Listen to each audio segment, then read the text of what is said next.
Looking back at your preliminary task, what do you feel you have learned in the progression from it to the full product? Match on match action. One of the first things I have learned in the progression from then to now is creating more of a variety of shots. The conversation in my preliminary task compared to the conversation of Erica and the neighbours have developed in a number of ways. In my preliminary task there's only 2 different shots, whereas there's 4 different shots used in my final film. I learnt how dull and boring shots are when there's only basic over-the-shoulder shots. Also, when he stands, his head comes out the shot.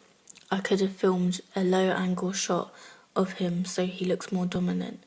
To make our film look more professional and give it more a focus and cinematic look, I used things such as focus, close-ups and other shots such as a establishing shot. As I had more time and resources, I improved the mise-en-scene a lot. For example, I thought a lot about the costume and makeup and also props that I had to use. The costume in the preliminary task was unthoughtful. His pink t-shirt and hat makes the audience unable to take him seriously. Instead, he should have worn all black to make him look more informal and dominant.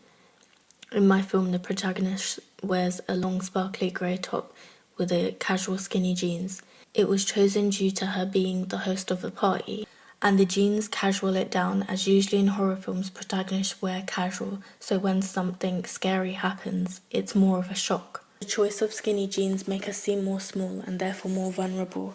Also, her hair was in 2 braids, reflecting not only her youthfulness but how she's been busy packing and she has had her hair out of her face.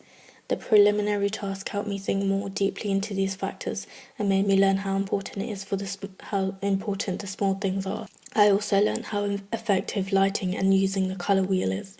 In the preliminary, there was no colour grading used in the editing process, which could have been effective if we used a blue cold tone to set the atmosphere as dark to match the scene going on.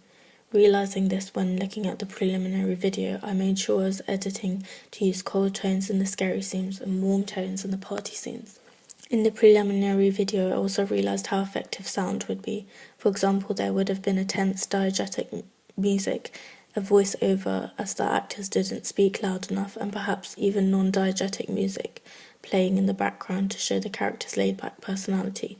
I ensured I took advantage of sound in my film by using sound effects of creepy sounds overlaid with tense build-up music as well as deep muffling bass sounds. I also created my own music for the party scenes to establish a party atmosphere.